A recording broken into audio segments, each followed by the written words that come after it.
Hello बेटा, welcome to M2L। आज हम क्लास 10th का चैप्टर नंबर 4 ही कंटिन्यू करेंगे और बहुत ही ज़्यादा टॉपिक इंपॉर्टेंट होने वाला है जो पढ़ने वाले हैं। तो जी इसमें हम सहसंयोजी आबंध की बात करेंगे और कार्बन में कैसे आबंधन होता है उसके बारे में बात करेंगे। ठीक है, तो ध्यान रखिएगा, पूरा पूरा फोकस यहाँ पे रखना है आपको इनको समझने के लिए, क्योंकि ये बहुत दिक्कत करता है बच्चों को। ठीक है, अगर ये आज आपको समझ में आ गया तो चैप्टर नंबर 4 आपको आधे ज़्यादा समझ में आ जाएगा। बस थोड़ा सा आपको फोकस रखना है, जो जो वर्ड मैं आपको बताऊंगा अच्छे से उनको ध्यान से समझना है। ना समझ में आए तो आप इसे पॉज करके दोबारा सुन सकते हैं वापस से, लेकिन इसको अच्छे से करना पड़ेगा। कम से कम 2 बार आपको ये वीडियो देखना पड़ेगा, तभी आपको चैप्टर नंबर 4 के बारे में जो बेसिक कंसेप्ट है वो आपको समझ में आ पाएंगे। ठीक है, चलिए अब जल्दी ज़्यादा टाइम खराब ना करते हुए स्टार्ट करते हैं। तो उत्कृष्ट गैस विन्यास, भाई पहला ही वर्ड आ गया उत्कृष्ट गैस विन्यास। अब बहुतों को समझ में आता ही नहीं कि उत्कृष्ट गैस विन्यास है क्या। ठीक है, तो आप देख लेते हैं उत्कृष्ट गैस कौन सी होती है, पहले बता दूं मैं आपको। जैसे आपका हुआ हीलियम हुआ, आपका नियोन हुआ, आपका आर्गन हुआ। मैं 3 पे जाऊंगा बस। ठीक है, तो एक का होता है के आपको पता है KLMN होते हैं। तो हीलियम में होता है 2 इलेक्ट्रॉन, आपका नियोन में होता है 2 और 8, और ऑर्गन में होता है 2 8 और 8। KLM कर देता हूँ मैं यहाँ पे इसको। ठीक है, जिंक का कोष भरा होगा। ठीक है, ध्यान रखना, जिंक का कोष देखो पहला कोष में 2 इलेक्ट्रॉन है, 2 ही होने चाहिए, पूरा फुल है। इसका एल शेल है, एल शेल में 8 है, पूरा फुल हो रखा है, इसमें फुल है। तो तीसरा 8 है, एम में भी 8 होने चाहिए, 8 पूरे पूरे के पूरे हैं, और ये शेल कोष जो है भरा हुआ है। अगर ये तीनों भरे, सबसे लास्ट वाले कोष जो आपका जिसमें इलेक्ट्रॉन गया हुआ है वो सारे भरे हुए हैं, उन्हें बोलते हैं हम उत्कृष्ट गैस विन्यास। आई थिंक आपको समझ में आ रहा होगा कि भाई जिसका पेट भरा होता है तो उसे भूख नहीं लगती है। सेम यहाँ पर है कि भाई हीलियम के जो कोष है के शेल 2 इलेक्ट्रॉन है, 2 ही होने चाहिए, पूरा भरा हुआ है तो ना ही वो इलेक्ट्रॉन को लेगा ना ही देगा। ठीक है, अब मैंने जो वर्ड बोला है ना ही लेगा ना देगा, ध्यान रखना। जैसे ही जब किसी का पेट भरा होता है, खाना खा लिया होता है, तो वो नहीं खाना खाता है और खाना नहीं खाता है वो। ठीक है, ऐसे नियोन का भारी कोष 8 है, इसमें इलेक्ट्रॉन फुल है, 8 ही होने चाहिए, तो इलेक्ट्रॉन ना ही लेगा ना ही देगा। आर्गन में भी सेम है कंडीशन। तो सभी को क्या करना है, पेट भरना है भाई अपना, ये मान लीजिए आप। उत्तरी गैस विन्यास का मतलब आपको उसका कोष पूरा करना है। तो प्राप्त करने के प्रवृत्ति के आधार पर ही तत्वों की अभिक्रियाशीलता समझाई जाती है। भाई जिसको जिसको इलेक्ट्रॉन चाहिए या इलेक्ट्रॉन देना किसी को अपना कोष भरने के लिए, ठीक है, उसी के आधार पर बताया जाता है कि भाई वो कौन सा तत्व कितना अभिक्रियाशील है। वो मैं आपको आगे बताऊंगा कौन देगा कौन लेगा। ठीक है, अभी आपको समझ में आ गया होगा कि भाई सबको उत्कृष्ट गैस विन्यास प्राप्त करना है, अपना शेल को कंप्लीट करना है, उसी बेस पे तत्वों की अभिक्रियाशीलता को समझाया जाता है कि उसी से पता चलता है कौन तत्व कितना अभिक्रियाशील है। जैसे चैप्टर नंबर 4 है, हम कार्बन के बारे में पढ़ने वाले हैं, तो कार्बन की बात करेंगे सबसे पहले। तो कार्बन के भारी कोष में कितने इलेक्ट्रॉन होते हैं, 4 इलेक्ट्रॉन। कैसे भाई, देखो कार्बन को सिंबल C होता है, उसके जो परमाणु संख्या 6 होती है, और इसका होता है 2 और 4, भाई K और L। ठीक है, समझ में आ गया आपको। तो 4 इलेक्ट्रॉन है इसके पास। तो उत्कृष्ट गैस विन्यास को प्राप्त करने के लिए इसको 4 इलेक्ट्रॉन को प्राप्त करना होगा, या तो 4 इलेक्ट्रॉन ले ले, 8 बना ले। ठीक है, समझ में आया आपको, या खोने की आवश्यकता होती है, या फिर ये इनको खोदे। अगर इनको खोदेगा तो क्या बन जाएगा, अगेन हीलियम बन जाएगा, और कोष फुल है, ये वाला कोष पूरा है। भाई कोष पूरा होना चाहिए, चाहे आप यहाँ के इलेक्ट्रॉन दे दो, चाहे यहाँ के इलेक्ट्रॉन दे दो, कहीं के भी इलेक्ट्रॉन, यहाँ के इलेक्ट्रॉन दे दो, लेकिन कब, जब उसको अपना कोष भरना हो। ठीक है, अब यहाँ पे आ जाओ वापस। तो भाई क्या कर सकता है, ये 4 इलेक्ट्रॉन या तो खोएगा या फिर लेगा। ठीक है, लेगा तो 8 बन जाएंगे 4 के, सॉरी मैं दोबारा लिख रहा हूँ इसको। 4 लेगा तो 8 हो जाएंगे जो हमें करने हैं। या फिर दूसरा 4 खो दे तो के में 2 बच जाएंगे, और 2 के में 2 ही होते हैं, तो ये भी कोशिश का पूरा माना जाएगा। यदि इन्हें इलेक्ट्रॉन को प्राप्त करना है या खोना है तो कंडीशन क्या है, पहले कंडीशन पे आ जाते हैं हम कि भाई क्या करेगा ये।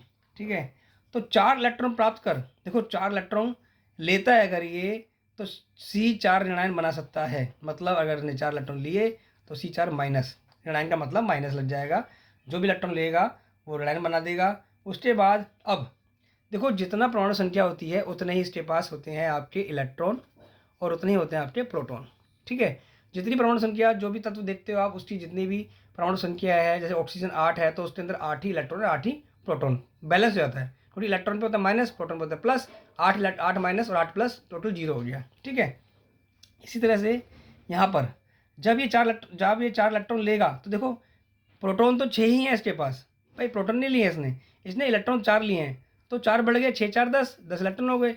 अब क्या होगा, 10 इलेक्ट्रॉन प्रोटॉन 6 प्रोटॉन वाले नाभिक, क्योंकि जो आपके प्रोटॉन है वो नाभिक के अंदर होते हैं, नाभिक के लिए 10 इलेक्ट्रॉन अर्थात 4 अतिरिक्त इलेक्ट्रॉन धारण करना मुश्किल हो जाता है। कहने का मतलब है जब ये 6 में था, कार्बन सिंपल 6 था, तो इसके पास 2 और 4 लिख दिया आपने, तो 6 ही इलेक्ट्रॉन है, 6 ही प्रोटॉन है, तो 6 माइनस 6 प्लस संभाल लिया आपस में, ठीक है। लेकिन जब इन्हें 4 माइनस 4 इलेक्ट्रॉन लिए तो प्रोटॉन तो 6 ही हैं, इलेक्ट्रॉन 4 बढ़ गए हैं, अतिरिक्त 4 हो गए हैं। अब 6 प्रोटॉन को, हाँ, तो उसको 4 इलेक्ट्रॉन अलग से, जो इलेक्ट्रॉन जो मिले हैं उसको, जो लिए हैं उसने अपना उत्कृष्ट गैस विन्यास प्राप्त करने के लिए, 4 जो और लिए हैं इसने 8 बनाने के लिए, इसको वो मुश्किल हो जाएगा, इसलिए आपका C4 माइनस नहीं बनता है। चलो अब देखते हैं कि भाई लेके क्या और काम होता है। तो सॉरी, ले तो लिया इसने, अब खो के देखते हैं क्या काम होगा आगे। चलो अब हम आ गए खोने पे, ठीक है। ध्यान रखना है आपको यहाँ पे, बस सिर्फ एक ही चीज़ ध्यान रखनी है कि भाई उसको अपना जो उत्तरी गैस विन्यास को प्राप्त करना है, मतलब 8 होने चाहिए आप बाहरी कोश में, ठीक है। वो कैसे लाएगा, तो ले लिए, तो 4 ले लिए थे उसने पीछे भी, तो भाई 6 इलेक्ट्रॉन और 6 प्रोटॉन और 10 इलेक्ट्रॉन संभालना मुश्किल हो गया। अब देखते हैं भाई, जब C आपका 6 है, मतलब 2 और 4, ये 4 इलेक्ट्रॉन अगर दे दे तो भी कितने बच जाएंगे, 2, और K शेल में 2 ही होने चाहिए, ठीक है। अब देख लेते हैं, तो भाई जब 4 इलेक्ट्रॉन खोएगा तो क्या बनाएगा वो, C4 प्लस, मतलब घनायन बनाएगा। लेकिन 4 इलेक्ट्रॉन को खोकर 6 प्रोटॉन वाले नाभिक में केवल 2 इलेक्ट्रॉन को कार्बन घनायन बनाने के लिए अत्यधिक ऊर्जा की आवश्यकता होगी। देखो अब ये आपने बोला कि, हमने बोला कि भाई C2 और 4 है, 4 इलेक्ट्रॉन निकाल लो, तो ये कोई बेटा इतना आसान काम नहीं है कि आपने 4 इलेक्ट्रॉन निकालने हैं, आपने बोला और निकल गए, ठीक है। पहले क्या हुआ, 1 इलेक्ट्रॉन निकालेंगे, देखो यह नाभिक है, इसी बीच में होता है नाभिक, ठीक है। उसके बाद आपका जो होता है, फिर आपके 2 इलेक्ट्रॉन पड़े हुए हैं, 2 इलेक्ट्रॉन हैं, उसके बाद है 4 इलेक्ट्रॉन जो ये हैं। पहले आप 1 इलेक्ट्रॉन निकालोगे, फिर दूसरा निकालोगे, फिर तीसरा, फिर चौथा, तो उसके लिए आपको देनी पड़ेगी ज़्यादा से ज़्यादा ऊर्जा, अत्यधिक ऊर्जा देनी पड़ेगी, इसलिए आपका C4 प्लस भी नहीं बनेगा। अरे भाई जब 4 प्लस भी नहीं बन रहा, 4 माइनस भी नहीं बन रहा, तो अब कैसे करेगा वो अपने, अब उसे तो अपना उत्कृष्ट गैस प्राप्त करना है, उसको क्या, सभी तत्वों को जो भी है पाए जाते हैं हमारे संसार में, वातावरण में पाए जाते हैं जितने भी, तो आते क्या करते हैं भाई, अब फटाफट से समझते हैं इस बात को क्या होगा। अब आएगा जो हमें समझना है मेन टॉपिक, कार्बन अपने अन्य परमाणु, मतलब या तो कार्बन, अभी मैंने आपको लास्ट टॉपिक में बताया था कार्बन इस तरह से बॉन्ड बनाया था मैंने, तो कार्बन या तो अपने ऐसे अन्य परमाणु या फिर अन्य तत्व, ऑक्सीजन, नाइट्रोजन, हाइड्रोजन, इतने सारे हैं, उनके साथ मिलकर संयुक्त इलेक्ट्रॉन की साझेदारी। अब ये देखो वर्ड जो है संयुक्त इलेक्ट्रॉन की साझेदारी, ये कौन से इलेक्ट्रॉन आ गए भाई, तो ये इलेक्ट्रॉन यही है जो भारी कोश में है। ये अगर आपसे कोई पूछे कि भाई कार्बन में कितने संयुक्त इलेक्ट्रॉन है, तो आपको पता, भारी कोश वाले इलेक्ट्रॉन का बोलना है आपको, कितने हैं, 4 हर किसी में। अगर बोलता है भाई कि ऑक्सीजन में बताओ कितने इलेक्ट्रॉन हैं, आपको पता है ऑक्सीजन का होता है 8, 2 और 6, तो कितने संयुक्त इलेक्ट्रॉन है, 6। हाइड्रोजन का पूछता है आपसे, हाइड्रोजन का होता है 1, तो कितने संयुक्त इलेक्ट्रॉन है इसके पास, 1, बस, कोई डरने वाली बात ही नहीं है बेटा इसमें, ठीक है। अब आपको समझ में आ गया, तो साझेदारी कौन से इलेक्ट्रॉन करेंगे, जो भी संयुक्त इलेक्ट्रॉन होंगे, जो भारी कोश में इलेक्ट्रॉन होंगे, वो साझेदारी करेंगे आपस में, और वो इस समस्या को हल कर लेंगे। तो कार्बन ही नहीं, कार्बन की बात नहीं, सब जो जितने भी तत्व हैं वो सभी अपने इसी प्रकार इलेक्ट्रॉन की साझेदारी करते हैं और अपने अणुओं का निर्माण करते हैं। तो सबसे पहले आते हैं हम हाइड्रोजन पर, ठीक है। और सॉरी, मैं भी एक लाइन जो है वो और देख लीजिए, जिन इलेक्ट्रॉन की साझेदारी की जाती है वे दोनों परमाणु की भारी कोश के ही होते हैं। मतलब ऐसे मान लीजिए, अगर आपने कार्बन का 2 लिखा, 6 मतलब परमाणु संख्या 6, 2 और 4, ऑक्सीजन लिखा आपने 8 और 2 और 6, तो जब इन दोनों में आबंध बनेंगे तो इसके भारी कोश वाले 4, इसके भारी कोश वाले 6, ये दोनों ही क्या करेंगे, साझेदारी करेंगे, तथा उनके फलस्वरूप दोनों परमाणु उत्तरी गैस विन्यास की स्थिति प्राप्त कर लेंगे। जब ये आपस में साझेदारी करेंगे और ये अपने आप को उत्तरी गैस विन्यास की स्थिति में प्राप्त कर लेंगे, और इनका क्या हो जाएगा, कोश भर जाएगा, कैसे उत्तरी गैस का होता है, ठीक है। अब आते हैं फटाफट से हम अपने एग्जाम्पल पर हाइड्रोजन को अच्छे से समझने के लिए। चलिए फटाफट से समझाता हूँ मैं पहले हाइड्रोजन के बारे में आपको। देखिए आपने लिखा हाइड्रोजन, इसका होता है 1 इलेक्ट्रॉन, परमाणु संख्या 1 होती है, तो 1 ही आ गया, ये K शेल में आ गया। ऐसे आपने एक हाइड्रोजन और लिया, उसका भी आपने एक परमाणु संख्या 1 ही होगी, सेम है, तो एक ही इसका जो शेल है, कोश है, वो भी K ही होगा, ठीक है। अब आपको पता है भारी कोश यही है दोनों का, तो आपने क्या किया, दोनों को इस तरह से लिख के H और H। और हाँ, तो वापस आते हैं हम। तो इस एक इलेक्ट्रॉन है, मैंने इसको इससे दर्शा दिया, इस वाले हाइड्रोजन को मैंने एक इलेक्ट्रॉन को मैंने इस तरह दर्शा दिया। ध्यान रखना है हमें कि भारी कोश वाले इलेक्ट्रॉन ही क्या होते हैं, संयुक्त इलेक्ट्रॉन होते हैं, दोनों के पास एक संयुक्त इलेक्ट्रॉन है। अब क्या होगा, साझेदारी हो रही है आपस में। मैंने बताया आपको साझेदारी कैसे होगी कि भाई ये इस तरह से बॉन्ड बन जाएगा आपका। अब अगर देखें तो देखिए इस हाइड्रोजन की बात करें तो इसका इलेक्ट्रॉन इसके पास तो है ही है, तो ये इलेक्ट्रॉन भी इसके अंदर काउंट हो जाएगा। तो ये क्या, कितने इलेक्ट्रॉन हो जाएंगे हाइड्रोजन के पास, ये देखिए इस तरह बन गया इसका। तो इसके पूरे 2 हो गए। तो यहाँ पे अगर मैं 2 लिख दूँ यहाँ पर, तो 2 होने से क्या होगा, अब हाइड्रोजन एक इस वाले हाइड्रोजन के पास 2 इलेक्ट्रॉन हुए 2। ठीक है, के शेल में कितने इलेक्ट्रॉन हुए 2, और कितने होने चाहिए के शेल में, 2 ही होने चाहिए। तो इसने उत्तरी गैस विन्यास प्राप्त कर लिया। और उत्तरी गैस कौन सी थी सबसे पहले वाली, हीलियम। तो इसके पास हाइड्रोजन के पास कौन सा उत्तरी गैस है, हीलियम है, जिसके आउटर मोस्ट शेल में भारी कोश में 2 इलेक्ट्रॉन होते हैं। देखो सेम से बन गए, कोश पूरा हो गया, इसकी होगी बल्ले बल्ले। अब आ जाओ इस वाले पे, तो इसके पास इसका इलेक्ट्रॉन था ही था, ये इलेक्ट्रॉन भी इसके अंदर काउंट हो जाएगा। यही साझेदारी का इनका वो है कि भाई इसके पास भी कितने इलेक्ट्रॉन हुए, H, इसके पास भी हो गए आपके 2 इलेक्ट्रॉन, और ये भी हीलियम के पास आ गया, इसका कोश भर गया। इसलिए आप कभी भी देखते हो हमेशा अकेले H कभी नहीं लिखा होता, लिखा होता है H2। हमेशा जो H कंबाइन कर जाता है, अब H अपने ऐसे H से हाइड्रोजन, अपने ऐसे हाइड्रोजन से आप जुड़ जाएगा और इलेक्ट्रॉन साझेदारी कर लेगा, और क्या बनाता है H2। हमेशा जब भी आप देखोगे H कभी अकेला नहीं होता, H2 के रूप में होगा। मेरे ख्याल से आपको समझ में आ गया होगा। और इसे बोलते हैं हम द्विपरमाणुक। द्विपरमाणु मतलब 2 जो आपके तत्व हैं हाइड्रोजन आपस में मिल गए हैं, और यहाँ पर 1 इलेक्ट्रॉन की साझेदारी हुई है, 1 इलेक्ट्रॉन की साझेदारी हुई है। इसे बोलते हैं हम एकल सहसंयोजी आबंध। मेरे ख्याल से आपको डाउट क्लियर हो गया होगा कि भाई एकल सहसंयोजी आबंध क्या होता है, सहसंयोजी आबंध क्यों है, क्योंकि यहाँ पे हो रही है इलेक्ट्रॉन की साझेदारी। और एकल क्यों, क्योंकि 1 इलेक्ट्रॉन की साझेदारी हुई है। चलो अब चलते हैं वापस अपने नोट्स पे। जो मैंने आपको समझाया है वही है। हाइड्रोजन की परमाणु संख्या 1 होती है, बता दिया मैंने आपको। अतः इसके कोष में 1 इलेक्ट्रॉन होगा, वो मैंने दिखाया था आपको, के कोष में होगा वो। अब के कोष को भरने के लिए इसको 1 इलेक्ट्रॉन की आवश्यकता और है, क्योंकि एक टोटी जो के कोष होता है उसमें कितने इलेक्ट्रॉन होते हैं, 2 आ सकते हैं मैक्सिमम इलेक्ट्रॉन। तो इसे 1 इलेक्ट्रॉन और चाहिए, ये मैंने आपको दिखाया था अभी डायग्राम में।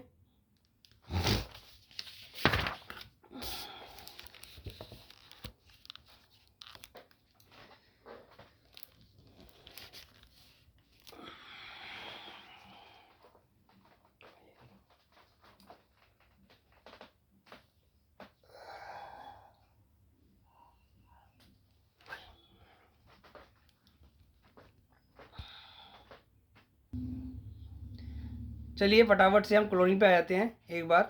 तो क्लोरीन का आपको पता है कि क्लोरीन का होता है Cl, मतलब 17 होता है इसका परमाणु संख्या, और 2, 8 और 7 मतलब KLm। अब यहाँ देखिए फटाफट से सहसंयोजी इलेक्ट्रॉन कितने हैं, 7। समझ में आ जाओ आपको, क्योंकि भारी जो कोश होता है उसी के इलेक्ट्रॉन को हम सहसंयोजी इलेक्ट्रॉन कहते हैं। और इसे कितने इलेक्ट्रॉन चाहिए भरने के लिए, 1 इलेक्ट्रॉन और चाहिए। मतलब यहाँ पे ये साझेदारी करेगा 1 इलेक्ट्रॉन की, ताकि ये अपने जब ये 2, 8 और 8 बन जाएगा, ये पहुँच जाएगा आर्गन की तरह, क्योंकि आर्गन के भी कितने होते हैं, 2, 8 और 8। और इसका ये होती है आपकी उत्तरी गैस, और ये उत्तरी गैस विन्यास को प्राप्त कर लेगा 1 इलेक्ट्रॉन की साझेदारी करके। तो क्या करते हैं, देखो 2 क्लोरीन लेते हैं, 1 क्लोरीन ये, 1 क्लोरीन ये। क्योंकि देखो भाई जो जैसा होगा, जैसा देश वैसा भेष।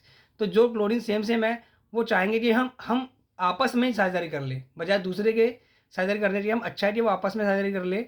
तो क्लोरीन के आपके साझेदारी जो हमने संरचना बनानी है उसमें 7 इलेक्ट्रॉन को दर्शाना है, 1, 2, 3, 4, 5, 6, 7। ठीक है, अब आपको समझ में आ गया होगा कि 1 इलेक्ट्रॉन चाहिए, तो मैंने 1 इलेक्ट्रॉन अलग से दर्शाया है इसका।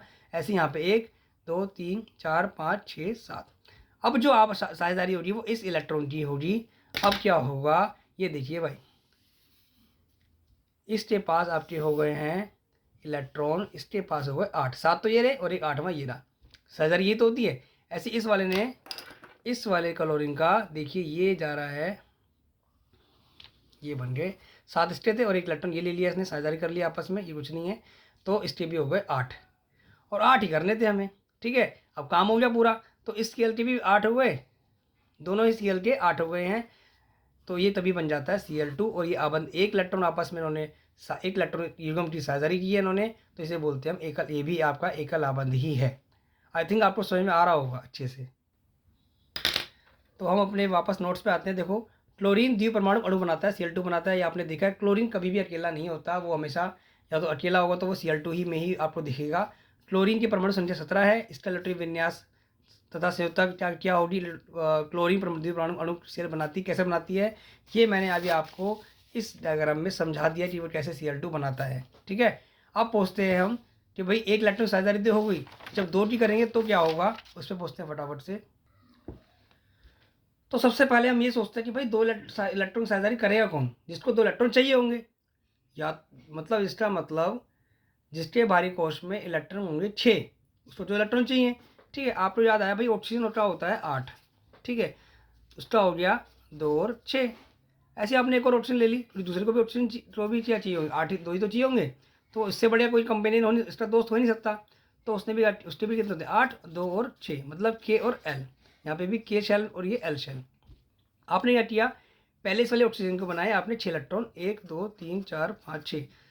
जिसको जितने इलेक्ट्रॉन चाहिए उन इलेक्ट्रॉन को सामने रखना आप। ऐसे इस वाले ऑक्सीजन को भी कितने चाहिए, 2 चाहिए। मैं इनके क्रॉस से दिखा रहा हूँ इलेक्ट्रॉन। अब 2 इलेक्ट्रॉन साझेदारी हो जाएगी आपस में, और ये हो गए इसके पूरे 8। ये तो हो गए, खुश हो गया ये, मेरे 8 पूरे हो गए। दूसरा, और उसके बाद ये भी बल्ले बल्ले हो गए, इसके भी हो गए आपके 8 इलेक्ट्रॉन। अब इन्होंने दो कितने युग्मों की साझेदारी हुई है, 2 इलेक्ट्रॉन के युग्म बन गए। एक डंडा होता है, मतलब एक होता है, 1 इलेक्ट्रॉन साझेदारी होती है, तो एक सिंगल आबंध दिखता है आपको। यहाँ पे 2 युग्मों की इलेक्ट्रॉन की साझेदारी हुई है, तो इसे बोलते हैं हम द्विसहसंयोजी आबंध। सॉरी, राइटिंग बड़ी गंदी है इसमें लिखते हुए जल्दीबाजी में, लेकिन आपको मैंने बता दूंगा, लिखा हुआ है मैंने, अभी आपको दिखाऊंगा। तो इस तरह से ये बन जाएगा, और ये वाला ऑक्सीजन भी हो जाएगा 2 और 8, ये वाला भी हो जाएगा आपका 2 और 8। ठीक है, और ये किसकी होती है, ये होते हैं दोनों आपके नियॉन उत्कृष्ट गैस है आपकी। तो आपको समझ में आ गया कि इन्होंने कैसे अपने कोष को भरा, कैसे भरा, इलेक्ट्रॉन की साझेदारी करके द्विसहसंयोजी आबंध बनाया इन्होंने, और नियॉन के जो नियॉन इनके आसपास है, उत्कृष्ट गैस है, उसको इन्होंने विन्यास को प्राप्त कर लिया, इनका काम खत्म हो गया। ठीक है, अब जरा हम थ्योरी पे आते हैं, जो क्या है मेन, कि भाई 2 परमाणु के बीच द्विआबंध का बनना दिखाई देता है। दिखा दिया मैंने आपको 2 आबंध। ऐसा इसलिए क्यों होता है, क्योंकि भाई एल कोष में कितने इलेक्ट्रॉन थे, 6 इलेक्ट्रॉन। मैंने आपको भी दिखाया कि भाई दोनों के भी एल कोष में 6 इलेक्ट्रॉन है। उसके बाद ऑक्सीजन की परमाणु संख्या 8 होती है। ठीक है, इलेक्ट्रॉन की संख्या कितनी होती है आपकी, ऑक्सीजन की संख्या कितनी होती है, 8 होती है। तथा इसके अष्टक पूरा करने के लिए, अष्टक मतलब उत्कृष्ट गैस विन्यास प्राप्त करने के लिए, इसको 8 बनाने के लिए 2 इलेक्ट्रॉन की जरूरत होती है। इसलिए परमाणु ऑक्सीजन के अन्य परमाणु के साथ 2 इलेक्ट्रॉन की साझेदारी करता है। वो एक जो ऑक्सीजन परमाणु है, ये दूसरे परमाणु से, ऑक्सीजन परमाणु से अभिक्रिया करेगा, मतलब साझेदारी करेगा, और जिसके अनुसार संरचना प्राप्त होती है। ये आपको मैंने पूरा का पूरा दिखा दिया किस तरह से हुआ था पूरा ये। उसके बाद ऑक्सीजन के प्रत्येक परमाणु के द्वारा प्रदान किए गए 2 इलेक्ट्रॉनों से इलेक्ट्रॉनों के 2 सहभागी युग्म प्राप्त होते हैं। इसे 2 परमाणु के बीच द्विआबंध कहते हैं, या प्राप्त होता है। आपको समझ में आ गया होगा कि कभी भी ऑक्सीजन अकेले नहीं होता। फिर दोबारा वही बात बोलूँगा, अकेले होगा तो हमेशा O2 होगा, अकेले कभी नहीं होगा। ठीक है, इसलिए ये द्विपरमाणु बनता है। चलिए, अब हमने एकल आबंध की बात कर ली है, द्विआबंध की बात कर लेती है, अब त्रिआबंध की बात कर लेते हैं। ठीक है, तो नाइट्रोजन पकड़ लेते हैं हम। कोई नाइट्रोजन को जैसे आपने देखा, नाइट्रोजन का होता है 7, परमाणु संख्या 7 होती है, 2 और 5। अगेन के और एल कोष में कितने, 5 है। दूसरा परमाणु आ गया नाइट्रोजन, उसके भी भारी कोष में मतलब टोटल परमाणु संख्या, जो आपकी परमाणु संख्या 7 है, 2 और 5, के और एल।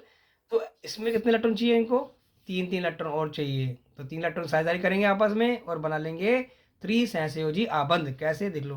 देखो, फिर वही बात है, आपको जो ये अपनी संयोजकता इलेक्ट्रॉन कितने हैं, इसकी संयोजकता 5, दोनों के 5 5 हैं, उन्हीं को यहाँ पे दर्शाते हैं हम। अब 1 2 3 दिखाने हैं, ध्यान रखना है, क्योंकि मुझे त्रिआबंध बनाना तो 3 दिखाने हैं। जब द्वि बनाना था, 2 करना था, तो 2 दिखाए थे मैंने।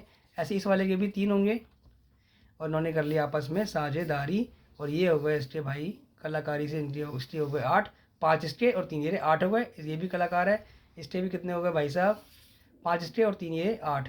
तो इसलिए आप नाइट्रोजन को हमेशा एंटी के रूप में देते हो अकेले, जब वो अकेला होता है, साथ में नहीं। ठीक है, ये आपका बन गया त्रिआबंध। ठीक है, और ये बन गया आपका नाइट्रोजन द्विपरमाणु। तो भी नाइट्रोजन का भी ऐसे आप N लिखा हुआ नहीं देखोगे, N2 ही देखोगे, अब जितने भी विक्रिया देखोगे आप। ठीक है, अब आ जाओ। तो भाई नाइट्रोजन के द्विपरमाणु अणु में कैसा बंध होगा, देखो मैंने आपको सब दिखा दिया है अभी। नाइट्रोजन की परमाणु संख्या 7 होती है। इसका इलेक्ट्रॉनिक विन्यास और संयोजन सप्ताह क्या होती है वो सब मैंने आपको दिखा दिया। अष्टक प्राप्त करने के, देखो उत्कृष्ट गैस बोलो या अष्टक बोलो, ठीक है।